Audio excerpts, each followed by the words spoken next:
Une petite pause.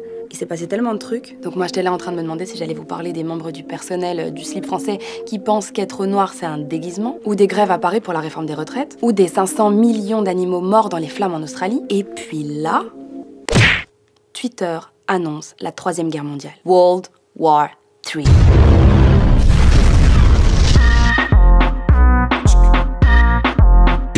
Bon, qu'est-ce qui s'est passé pour que ce soit autant la merde entre l'Iran et les États-Unis? Vendredi passé, lors d'une opération militaire américaine en Irak, les Américains ont bombardé un convoi de véhicules à Bagdad. Dans un des véhicules, il y avait le général Qassem Soleimani. C'est le chef des forces spéciales iraniennes. Il était chargé des opérations extérieures de l'Iran, notamment en Irak où il luttait contre Daesh. C'était une de ces stars en Iran. Il s'affichait sur Instagram, il avait plus de 100 000 followers sur Twitter. Pour vous situer un peu le personnage, pour un ancien analyste de la CIA, ce mec, pour les chiites du Moyen-Orient, c'est un peu comme un mélange entre Lady Gaga, James Bond et Erwin Rommel. Donc là, t'imagines bien que ça leur a foutu le seum aux Iraniens que les Américains le tuent. Des dizaines de milliers de personnes sont descendues dans les rues à Téhéran et à Bagdad et réclament vengeance. De son côté, Monsieur Donald Trump se félicite d'avoir tué celui qui, selon lui, avait semé la terreur au Moyen-Orient. Bref, c'est tendu comme un string entre les deux pays. Et tout ça, c'est le résultat de plusieurs semaines d'escalade de tensions entre les États-Unis et l'Iran. Et toutes ces tensions, elles se concrétisent en Irak. Mais pour comprendre tout ça, il faut remonter loin dans le temps, en 2003.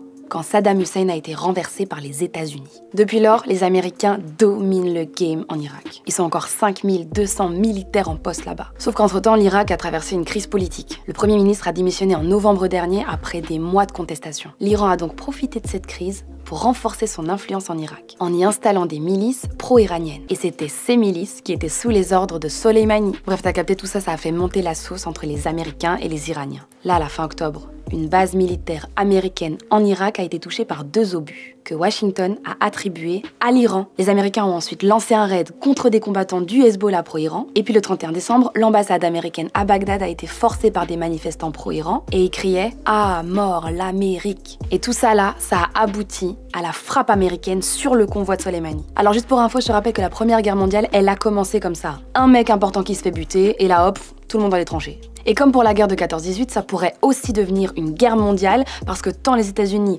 que l'Iran ont des alliés partout dans le monde. Et donc tous ces pays alliés pourraient être entraînés dans le conflit. Bon, on n'en est pas là, mais il y a de quoi flipper quand même. Déjà parce que l'Iran a promis de venger la mort de son héros national. Des roquettes se sont d'ailleurs abattues samedi sur une base américaine à Bagdad et à proximité de l'ambassade américaine. Et ce sont pas les Américains qui vont calmer le jeu. Donald Trump a menacé sur Twitter de frapper très durement 52 sites iraniens. Et quand on sait qu'ils ont qu'à appuyer sur un bouton pour lancer l'arme nucléaire, ça fait flipper un peu, non? En tout cas, les internautes ont réagi en bordel. Il y a eu des mèmes et des tweets incroyables. Celui-là, par exemple. Moi, en train d'entertainer les Iraniens pour ne pas être tué.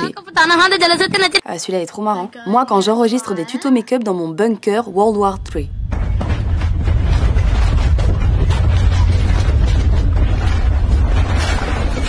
Il y en a eu plein, d'ailleurs si toi aussi t'en as, tu me les mets en commentaire parce que j'adore. Et puis il y en a d'autres qui cherchent des solutions à la 3e guerre mondiale. Si on va au Groenland d'ici, ça va faire que eux, ils vont même pas calculer Groenland. Ils vont aller là, Hamé, Bazar, tout ça, ils vont prendre des aéroports, pour aller là-bas. Mais sa mère ici, le Groenland, qui va au Groenland? Donc derrière, rendez-vous au Groenland. Bus 58, il passe par là-bas. Ça fait. Enfin voilà, maintenant tu sais ce qu'il te reste à faire. Prends le bus 58. Lol. Allez, je te fais des bisous et à demain, ou pas.